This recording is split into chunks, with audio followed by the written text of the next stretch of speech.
By now, you know who I am, you know what I do, you know what I say, and you know how I feel. You know that I'm always going to keep it a buck. You always know that I'm going to keep it real. That's why here at Rudy's Rent, we talk facts over feelings. We knock all the other bullshit aside. You know this by now because I've been here for a year. You've been watching me. You've been seeing what I got to say. You enjoy my content, or you don't. But you're here and you're watching. Some people who don't like what I got to say, you can comment and say negative things. All good. Those of you who like what I got to say, you can comment and say positive things. All good. All that is great. So you know when I'm going to speak from here and here because I have the knowledge and I have the heart and the soul, and I'm going to bring you what I truly feel. Welcome back, everyone, to another edition of Rudy's Rant, where we talk facts over feelings. And I'm going to stress facts, facts, facts over feelings. There's been a lot being said right now about these men showing up in the women's basketball space to just be here to get clicks and views and all that stuff. Yeah. Yeah. Okay. Man. If you feel that way, you feel that way. That's your right. You're entitled. You have that right to feel that way. But I can also tell you this. You should also be willing to call stuff out when it happens and when it happens in front of you. And that's a big problem that people are having with us, the podcasters who are watching the WNBA, watching women's basketball, and they're seeing what's going on. We have a standard that we want to see met because that's who we are. We want to have a standard of excellence met, right? Or not. So let's just jump on in on this thing. ESPN came out with an article, and I hadn't seen it actually on January 24th. So that was 4 days ago. It was written by Kendra Andrews, who, I mean, I don't have to say what I feel on this, but the fact that she has a job with ESPN at her young age shows you where sports media is going. It's leaving men who have done this for years, or people. I'll even say people who have done this for years and giving jobs to young, attractive girls with very, very little experience. Um, so, so yeah, like I said in this article that Kendra Andrews wrote, what she wrote, I know what it was attempting to do. It says inside Unrivaled debut, how league looks to alter women's hoops, and I'm gonna read parts of this to you because at the end of the day, this article showed a lot, and I guarantee people didn't really read it for what it is. So let's take a look at this right now. It states Chelsea Gray sat in unrivaled recovery room following her team loss on opening night of the new women's 3-on-3 pro basketball league. As hot and cold tubs swirled nearby, in fact, let me just move it over here. Share screen.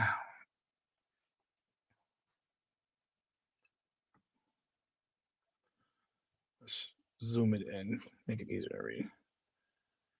As hot and cold tubs swirled nearby, the guard put her headphones on to drown out outside noise. Cheers from her opponents seeping through the walls. The vinyl had beaten the Grays Rose by 6 in the nightcap of the doubleheader, and victory music and celebratory shrieks were continued reminders of the defeat. Gray didn't want to hear any of it. I appreciate that. But with each locker room of the league's 6 teams sitting adjacent to or across from one another, it was hard to escape. The competition is always just yards away. That had been a plus during the preseason. Ahead of the league's January 17th tip-off, Unrivaled 36 players gathered in Miami for 2 weeks, blah, blah. They bonded. They bonded. I didn't know basketball was for them to bond. I thought they're competing against each other. See, that's the difference between professional basketball and whatever Unrivaled is trying to be.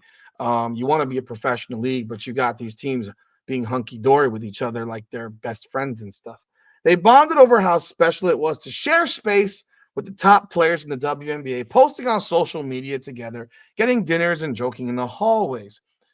And this is where it jumps right in your face. It's like a fun summer camp here. The Chicago Sky's Angel reset a day earlier. We're doing everything we love to do and just being all together at one time. See, that's the first statement that sounds so unbelievably silly. Unrivaled is summer camp.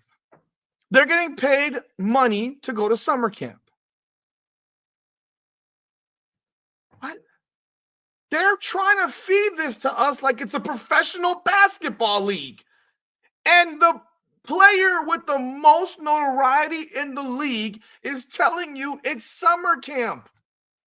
We're having fun doing what we love to do, and we're being together at one time. Oh, it's supposed to be fun. Fucking competing. This is professional. You're supposed to, that's what they're spitting this as. They don't put minor leagues and amateur sports typically on television. TNT doesn't give away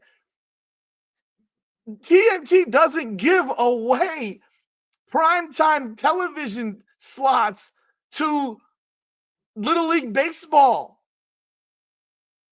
every Friday for 2.5 months.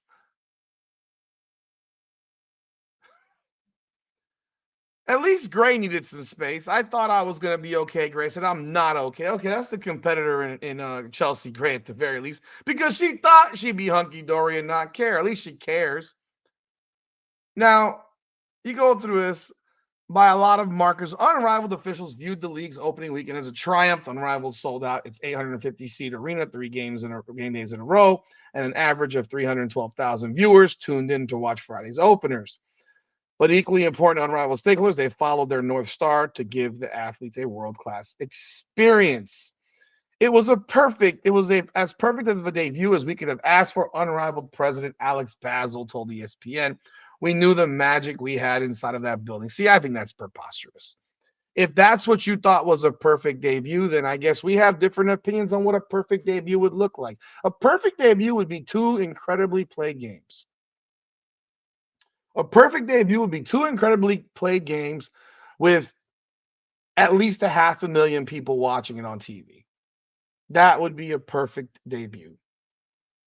And I'm going to tell you why it'll be a perfect debut if that's what happened. Because the WNBA is coming off of its best, most viewed WNBA finals in history. 1.6 million average viewers for this most recent WNBA finals. And while people will sit here, and I'll tell you, a lot of those finals viewers were Caitlin Clark fans, they still watched. Caitlin Clark brought them to the table, and we still watched it. Even though we know if Caitlin Clark had played, they probably would have been triple that number. But we watched it despite the fact that Caitlin Clark wasn't playing, because we had invested our time and energy into watching this because of Caitlin Clark, because we appreciate and enjoy watching her play so very much. But again, we also got to know other players like Nafisa Collier, who's an exceptionally good player. She is the true unicorn of the WNBA. She can do it all. If there's one player who you might want to put side by side with Caitlin Clark as that level of player, it's Nafisa Collier. The one area in which Nafisa Collier is just flat out way better than Caitlin Clark, she's a far better defender. But then you have to look at the other things that Caitlin Clark is so much better at than Nafisa Collier, like her passing and her deep perimeter shooting. So they're probably the two. She's probably the closest thing as an equal to Caitlin Clark, in my opinion, as there is in the league. And she's fantastic. And she's nice. And she comes across genuine without animosity and anger towards people and Clark like others have in the league.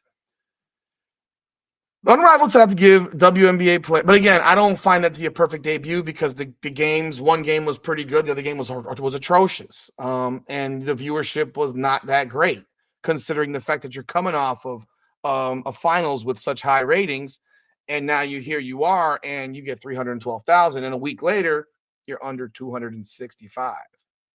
And the next day on Saturday, you're at 89,000 and 120,000. And then on Monday, you're at 180,000, 120,000. Your ratings have fallen off a cliff. At this point, we still don't have ratings for what happened on Saturday this past weekend or on Monday night yesterday. So we're still waiting on those numbers. But we do have the ratings from Friday, and they were a 50,000 person drop from Friday of the week before. So you already see a downward trend happening right now. So when they sit here and say it was the perfect debut, I completely disagree with that. That's that narrative that's trying to be pushed. That they're so excited. I cannot imagine that TNT is so excited about the fact that this past Friday, the lowest rated TV programming Friday night across the board was Unrivaled. It was the lowest rated TV programming across the board this past Friday night, outside of Disney Channel, which is for children. That's the only thing that was rated below Unrivaled on Friday night was Disney children's programming. I cannot imagine TNT said this is what we signed up for. But you can spin the narrative however you want. Now they talk about the training facilities in Miami. They're better than what they have with their WNBA teams. Which, you know what? If that's the case, that's pretty sad. And I do think that, the women should have that expectation that you're providing them with professional training facilities. I completely agree with that. They shouldn't be practicing in high school gyms. I'm on board with that. I'm completely in support of providing them the medical treatment, the facilities, the hot tubs, cold tubs, all those things that they find to be important. But if you don't have it yet, you don't have it yet. And you don't have it in large part because the league doesn't make money. They're spending their money on travel and other things like, I don't know, arenas, opening the building, having security, which you need there. And of course, your salaries, but they also pay salaries that go beyond, you know, 15 people that work for Unrivaled. I don't know how many people work for Unrivaled. I can't imagine it's a large list of people. They probably have a lot of sole independent contractors that are working there, and a few employees here and there. But when you look at it, how far they'd come since Basil, who was married to Collier, had sat across from them 2 years ago and posed the question: if money wasn't an issue, what is everything you would want and need for this league? The answers rolled off their tongues: an infrared beam, a sauna, cold tubs, massage therapist, and can't pronounce it. Sorry, I don't know. I can't pronounce this word. Childcare. Now, yeah, I would say childcare is important for probably 20% of the people in the WNBA. That's great. It sounds crazy to say this, but it feels like everything on our list was accomplished. Collier said, it's exceeded that. Now, what was they created an arena, which was a production studio in Doral, and turned it into an arena that seats 850 people. It features a practice court and arena, a training room with turf floors, a weight section, 2 squat racks, and a row of cardio machines. There is a sauna and that esthetician room. Is that a makeup? What is it? What? That sounds like something that women like. I don't think that's something for men. Um, what is that? Oh, beauty. Yeah, makeup. It's a makeup artist, pretty much. Okay. Yeah. I don't know why women in playing professional sports need makeup artists while they're playing sports, but I guess that's what they want because I don't think any men have those things at their facilities. There's a playroom where athletes can drop off their kids at the start of the day and pick them up after practice and games. There's a separate nursery and breastfeeding and pumping room. I don't know who the hell's breastfeeding and pumping of this group of 36 players because I don't know of any one of them that have had babies in the past 12 months, possibly outside of Katie Lou Samuelson. So is she breastfeeding at this point? I have no idea. Um, yeah, I don't know who else is breastfeeding still. Maybe Dearica Hamby. I have no idea. None of my business. I don't really care. They live 8 miles away in an apartment complex. Look, I'm not sitting here saying that women shouldn't have these things available to them. They should, absolutely should. But there's 36 players and 80% of them like women, so they don't have kids largely. Um, Everything is top tier, Natasha Cloud said. Seeing how far along there are in logistics and as a league, they're miles ahead. As a league, okay. Remember, she called it a league. She called it a league. So is this a profession? Let me know. This is a profession, right? Players are reportedly being paid an average salary of more than $200,000. Unrivaled officials have repeatedly declined to comment on specifics about the league's pay, but have said they are offering the highest average salary in all of professional women's team sports. Now, I have an answer. I have a statement to that. If that is true, first of all, it should be released. Number one, the NBA is a privately owned company. They release salaries. The WNBA is a privately owned company. They release salaries. The NFL, NHL, Major League Baseball, all these are privately owned companies. They all release salaries. Why is Unrivaled not releasing salaries? Is it because they're not real? I don't know. I'm asking the question. I'm posing the question. Is it because they're not real? I don't know the answer to that. I'd like to know the answer to that, but I don't know the answer. So as I was saying, I'd like to know what those numbers truly are, because if you're claiming something and it's being reported, players are reportedly being paid. So who's made the report? If unrivaled officials won't reveal it, who's reporting this? So let's talk about these salaries. So if the average salary is over $200,000 for 2.5 months, can't say for a year, for 2.5 months, should we, as consumers, not expect a higher level of a product? I'll leave that question out there and you can answer it yourself. Should we not expect a higher level of a product? I would say that we should. Don't you? Don't you think we should expect these teams to shoot in the 55 to 60, 65, 60% plus clip in a 3-on-3 game? Shouldn't they shoot better than 31.5% or 33% or 38% or 39%? Shouldn't we expect them to be able to make layups? Shouldn't we be able to make them expect them to make jump shots? Shouldn't we expect them to be good? Shouldn't we have an expectation of them not being completely out of shape and huffing wind and puffing and breathing, can't breathe 3.5 minutes into a game? Shouldn't we have those expectations? Should you not have brought them in to camp earlier than the second week of January? Should they have not been in there since mid-December getting ready for what would be a an expected high pace of play, a high tempo game? Shouldn't we have expected that? I think we should. I think that would have been a logical explanation and a logical expectation. Instead, we have a bunch of players who can't breathe 3 minutes into the game. Instead, we have a bunch of players who can't play without fouling 30 times a game. Instead, we have a bunch of bricklaying, missed layups, missed wide open jumpers, and some of the worst basketball that we've probably ever seen. That's far worse than anything I've seen in the WNBA. So if you have these salaries, I should expect a level of play that's actually commensurate to what you're being paid. Because if you multiply 200,000 over 12 months at 2.5 months each, so at 2.5 months, that would make 400 grand. Give two more, so you're looking at 800. You're looking at an average annual at 900,000 a year based on what they're being paid for 2.5 months. Now I know that's not what they're making across the year for most of them, but that's what the full salary would be over the course of 12 months. They'd be making about 900 grand on average. Players also receive up to 15% equity in Unrivaled. Well, where'd that number come from? So between 36 players, they're dividing 15% equity. All right, let's do a division. So they, I don't know why that popped up.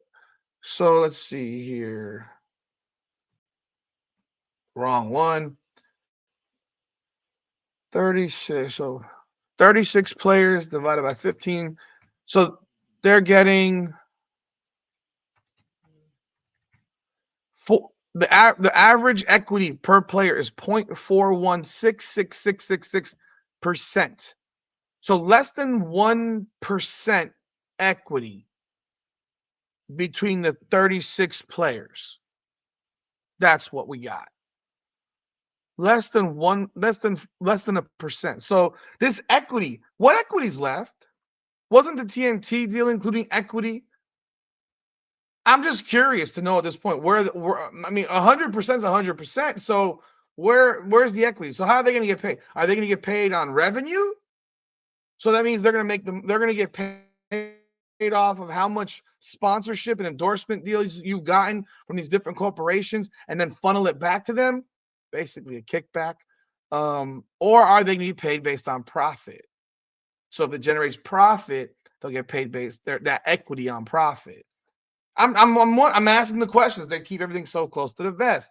It's based on person to person, depending on how long they've played professionally and career accolades. So basically, Sabrina Ionescu has gotten probably 5% of that 15, and players like Kate Martin and Lexi Hull and Aaliyah and Kate Ray Burrell and Stephanie Dolson and Kate Lou Samuelson are getting 0.1%. I mean, that's what that says.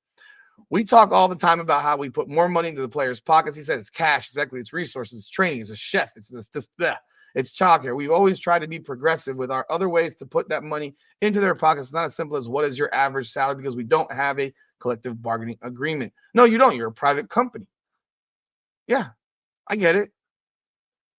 But now you have other things. Multiple players in Miami liken Unrivaled to Team USA training camps where there are ample opportunities to learn from the best players, especially those usually on the opposite bench. So they practice together. So they work out together. It's what I enjoyed the most about the Olympics. Kyle Copper said, who teams with Gray on Unrivaled. We've all seen that she's the one teaching Angel Reese the Mikan drill, for which she's still doing wrong. And the fact that a guard is trying to teach a big how to play the post is crazy in itself. Skylar Diggins Smith said she wished she had this when she was younger. I'm sure she does. I'm sure she wishes she had a lot when she was younger because she was playing in a league that nobody watched, despite the fact that she's a very good player. Player development has been emphasized throughout the early stages of Unrivaled, with a core value being to make players leave better than when they came in, Collier said. Now, let's talk about that. Satu Sabali says in this article, she puts in at least an hour of individual work with one of the on-site trainers every day. She also had a training session with Miami Heat player Jimmy Butler.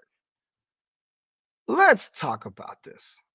Let's be honest about this. If you're only working out 1 hour a day on the days that you do not play, so they play Friday, Saturday, and Monday. So they're going to play twice in 7 days. If you're only working out 1 hour a day, 5 days a week, separate of team practice, separate of game day, for which even on game day, because your games are an hour, hour and a half, you should be still working out before that. You're sitting here telling me that you think an hour is enough to become a better basketball player, to get in better shape, to get more conditioned, to improve on skills. That to me is not about working. That's laziness. That's just flat out laziness. That is not someone putting in work. I want to read something to you. This is the Kobe Bryant manual on working out.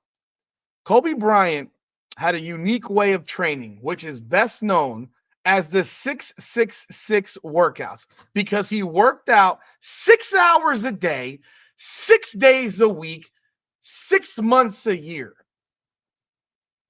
Do you think there's a woman in that building working out 6 days a week, 6 months a year for 6 hours a day?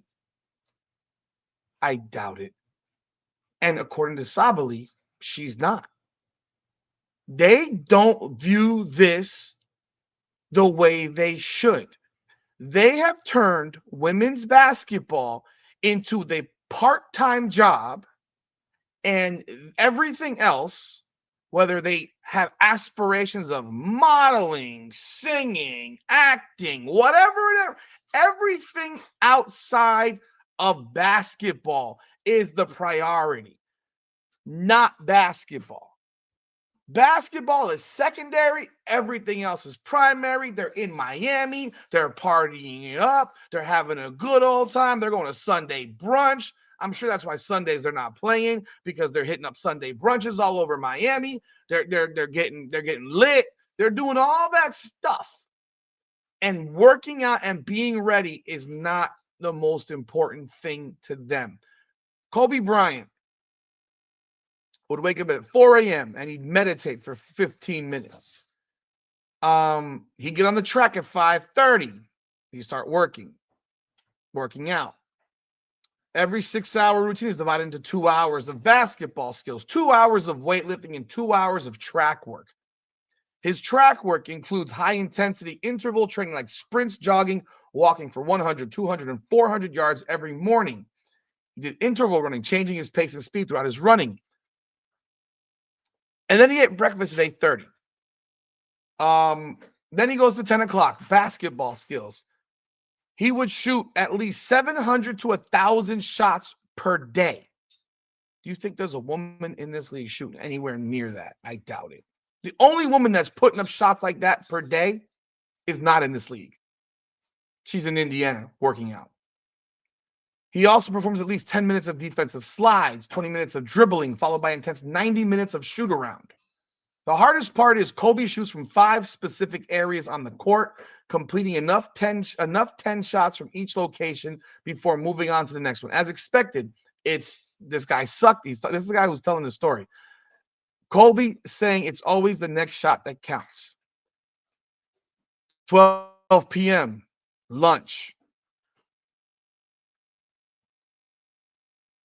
Then we move on. The after lunch work. He has other jobs: writer, investor, storyteller, entrepreneur, pioneer, all those things. So he did his other stuff too in that day.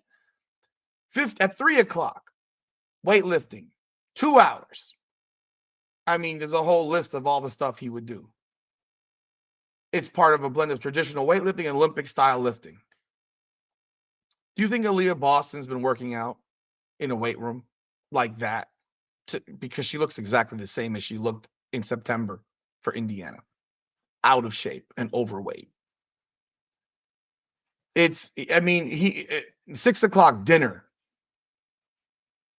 spends time with his family, plays with his kids. At 9 o'clock, he reads and writes. From 9 to 11, Kobe Bryant would read and write. Not only did he heavily train his body, but also his mind. He published several books, boarded the New York Times bestseller list. This guy slept 5 hours a day. Real shit. He slept 5 hours a day. Up at 4 a.m. Bed at 11 p.m. That's Kobe Bryant. And I don't expect everyone to be Kobe Bryant. That's why Kobe Bryant's one of the greatest players of all time. But you can hear stories from Dwayne Wade, LeBron James, Chris Bosh, Carmelo Anthony. When they were with Team USA, they would get to the gym and Kobe Bryant would be lathered up already from working out. And they thought they worked hard. And they're like, okay, we're going to get there earlier. And he still get there before them. And they get there earlier. And he still be there before them. That is the type of work ethic you need to have to become better at your sport, to be better at your craft. And even then, he still fit in his other things for 2 hours a day. It's the other way around with women in the WNBA, Unrivaled. They fit everything else. They fit basketball in that 2-hour window, and everything else goes around it. It's a mentality. That's why it's called Mamba mentality. But when they're sitting here and you're being told 1 hour work, at least a 1 hour workout, your daily work should be at least 3 hours. At least 3 hours. 1 hour is a warm up.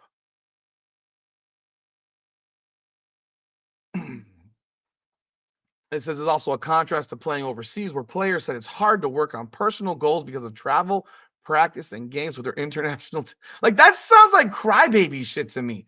A lot of excuse making as to why you can't do something. A lot of excuses. You're not getting that every day, getting a little bit better. And here, whatever. Um, Again, this is where Satu Sablis puts in at least an hour of individual work with one of the on-site trainers. Does she look like she's been working on her game? You've watched now her play 4 times. She's been pretty awful 3 of those 4. I don't think she's worked on her game as much as she says she does. And that's obviously she doesn't work on it much as it is. You're learning that they don't have the skill in one-on-one matchups. You've learned that they can't make jump shots because they're too tired. You've learned that the speed of play is not that fast because they keep fouling. With the speed of the game, there is rarely a set play. Everything's on the fly. I'm watching them run pick and roll every time down the floor. Let's not lie. They're running pick and roll. Those are play sets. I'm watching the coach call sets like they're walking the ball down the floor. It's not beautiful to the eye. Iron sharpens iron. Does anything look like iron? Yeah, this is what Jimmy Butler's been doing.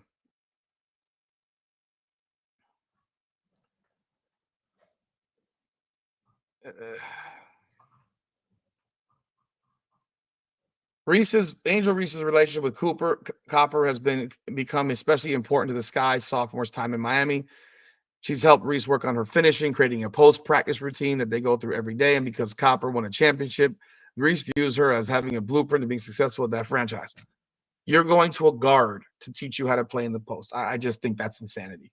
I think Copper's being great to her, but that's literally like this doesn't make sense to me. A veteran leadership is really important, Reese said. Our team was so young in Chicago. It's a breath of fresh air being able to have them push me every day after practice. I stay late working with them. It's building my confidence up. Did you watch them play? Where she's fumbling the ball, missing layups again? I mean, come on. Her confidence is up. If her confidence is up, good for her. I'm happy for her. But when are you working late? Because your game doesn't look like you've done anything in 3 months. And I know you had a wrist injury and you had surgery and the whole 9, but you weren't working out in December. Like you have another arm. You can still you can still work on dribbling. You can still work on cardio and not be completely out of shape. I'm reading in here. I don't know what this stuff is. And then they think that this is going to have an impact on the CBA. They think that. They really think that. They're comparing an apple to an orange.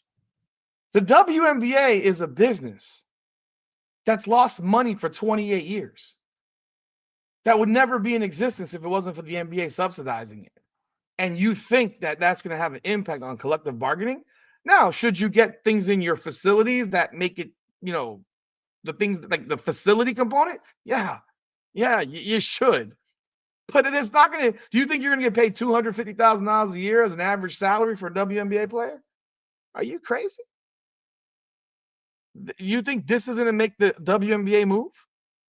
Budge? The owners of these teams? You can sit here and talk about the medical facilities and the practice facilities and all that good stuff. I'm not talking about that. I'm talking about pure dollars. It's not okay that that with cold tubs and college athletes, we share our locker room with random people, the trainer at a rec center. I agree with Sabali on that. But all I'm listening to is a bunch of whining, man. You should go back and look at what the NBA looked like. When did the NBA start? What year was that? NBA started. It's like 49, 40, late 40s. 46. So 28 years in, that would be 74. The NBA players were flying charter, were flying commercially until like the mid 80s, the early to mid 80s. So it took the NBA almost 40 years to get chartered flights. The NBA wasn't even on TV.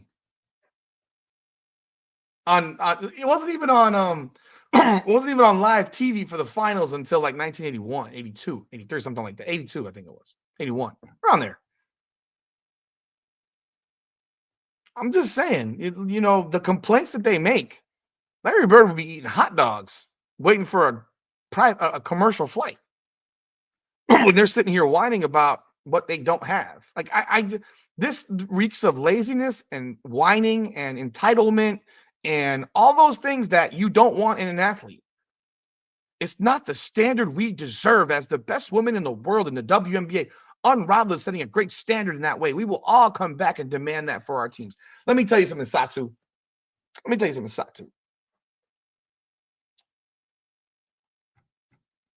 If Caitlin Clark had not entered the WNBA this past year, y'all would not have one leg to stand on. In fact, you still really don't. Because the only attention that was brought on the WNBA was because of one player, which you could deny all day, Angel. One player brought the attention. And on top of that, the men didn't get any of these things for quite some time. I mean, you think the guys in the 60s and 70s had hot tubs and cold tubs and plunges and estheticians and all this cutesy wootsy shit, saunas and all that. When did the sauna get invented? When did the sauna get invented?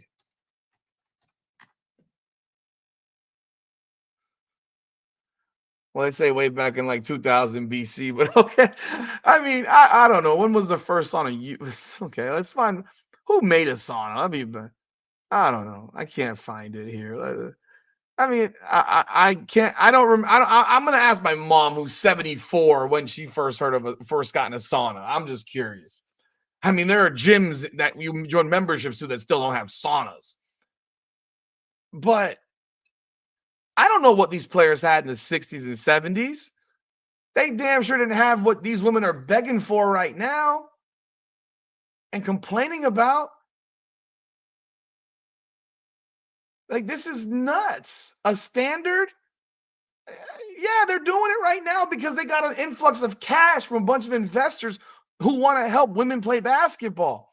Let's see how long that investment money lasts if you're not bringing in profit. You can't sustain business without profit. There's no one that ever puts an investment into something without the expectation of profit and return. You also have the risk of losing your shirt, but you have an expectation of return, which is why you made the initial investment to begin with. So all of those investors are expecting a return at some point. They're not donating their money like the NBA has been doing for 28 years. They're expecting something. The NBA has been subsidizing this shit forever. You think the expenses of Unrivaled are higher than the expenses of the WNBA and each individual franchise? You think it's cheaper to rent out an 850-seat production studio to put on some basketball games than it is to have a 17,000-seat NBA arena opened every damn game for every time for you to play? Of which that's done in 12 cities. Yes, some of them are smaller, but at least half of them are NBA arenas. That costs a fortune. How much does it cost to turn on the lights?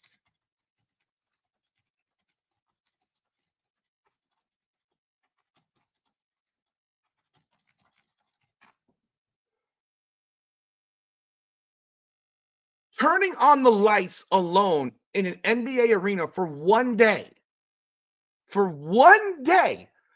can cost up to $500 in one day. Just turn the lights on. Does anyone have an electric bill at their house that costs $500 per day? No. Maybe the White House. maybe the White House. But beyond that, 500 a day just to turn the lights on. I guarantee it doesn't cost $500 a day to turn the lights on wherever they're playing right now.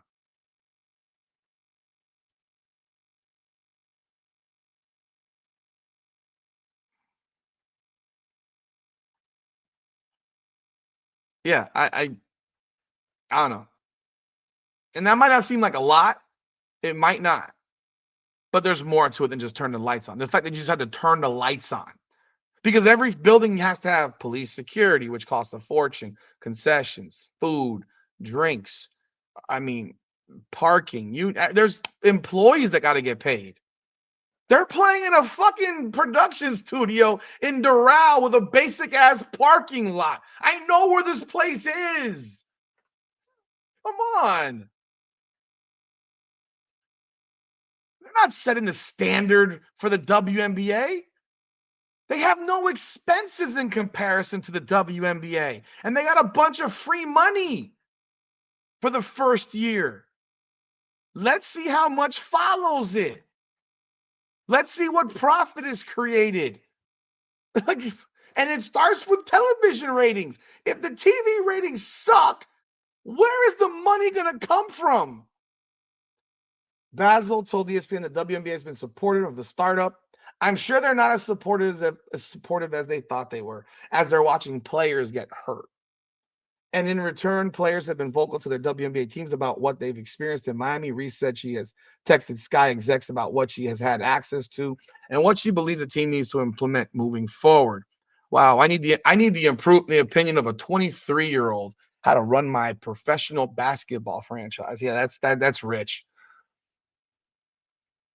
Over the past few seasons, world-class training facilities have become a selling point for free agents in the WNBA, and players seem to like what is available to them in Miami.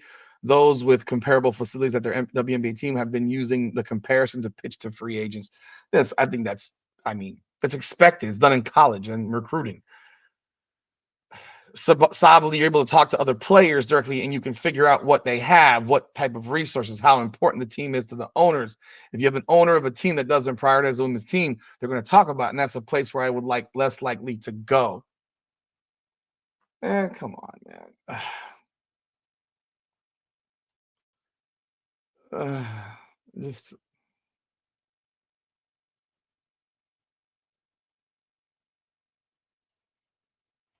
They even talk about rule changes already. They should have a rule change right now. Lower it from 6 fouls to 3 fouls. That's what they should do right now. Lower it from 6 fouls to 3 fouls. So these women can't foul every time down the floor. With the Phantom trailing by 32 in the game, they were little defense and less hustle, and it lacked all the excitement of opening night. Of course it did. Oh, and this is where Sabrina Ionescu points out it's difficult to give Unrivaled as much of herself as she does to the WNBA. Then Sabrina, why did you take the check? Sabrina, why did you take the check? If you were not going to come out there and play hard and give your all, why take the check? Because your check is a big check and you don't even have to show up all the time. Why did you take the check? Oh, because it was a check that they were willing to give you for your name, image, and likeness, like a college athlete. This is the middle of our offseason, so there is a fine line between understanding you are here to get better and work. But for me, I can't be as intensely locked in like I am in the W. I'd be burned out by the time the W season starts. God. These entitled women make me laugh. This is laziness. The NBA season starts when? When? They're in camp in September. They're in camp in September. They start their season in mid-October now. They run all the way through middle of April, all of them. If you advance in the playoffs, you can get to as late as mid-June if you get to the finals. And then you're back again in the middle of September. So after mid-June, so you got July, August, September. They get 3 months off. If they get knocked out and they don't make the playoffs, you're talking about April. Let's talk about the WNBA season. The WNBA season starts in May. They started camp in May. They ended for most of them in mid-September. Mid-September, May, June, July, August, 4.5 months. A couple of them go further. October. So maximum, you're looking at maximum 5 months, 5.5 months. Half of the NBA gets to the playoffs. So half of the NBA gets to May. So half the NBA is working from September, October, November, December, January, February, March, April. 8 months. Unrivaled is a 2.5 month deal. So if you combine the 2 seasons together, it still doesn't equal what NBA teams who advance deep into the playoffs will do on a yearly basis. And you're sitting here saying about you'd be burned out. So how do you think NBA players are feeling? And I think they're lazy as shit too, by the way. You think they're burned out? You think they're tired? They play 82 games. You played 44. Well, you only played 40. Now you're moving to 44. But she just told you that she just doesn't care. She's taking a check and she's not leaving it out there. She doesn't care. What about those women that left the WNBA and went right to China and they're going to be there for 3-4 months? That's what used to happen. They used to go to other overseas and play for 3-4 months. Were they burned out then? See, that's weak. You look weak when you say stupid shit like this. Unrivaled said they want to expand in the future, but aren't sure how quickly they'll grow. When they do, some of the roster spots already being long to women's basketball next set of stars, a necessary piece to making Unrivaled have longevity. Blah, blah, blah. This is exposing. This exposes them so badly. This article is supposed to make them look good. It exposed them. It exposed the women and who they are and how they are. It exposed them. It just shows them that they're lazy. They don't really care, that they're there for a buck. They're there for have fun. It's a summer camp. It's everything except for what it's supposed to be, professional basketball. It shows that they don't work as hard as they claim that they work. All their videos for workouts are fucking for show because none of them have a work ethic of an NBA player. None of them. A legitimate NBA player works all the time. They may not work like Kobe, but they work out for hours a day. And working out, they work out on their games, but then they also watch film. They watch film on themselves, on other teams. They know what other people's tendencies are. That's part of being an athlete. It's not just show up and play. It's not just show up to practice. It's work when everyone else is not working. It's work when you don't have to work. That's what differentiates mediocre from good, and good to great, and great to exceptional, and exceptional to elite. But let me know your thoughts on that. I'd love to hear what you have to say. Your thoughts in the comments. This is Rudy's Rant. We talk facts over feelings. Like, subscribe, follow. Appreciate y'all. Come on now.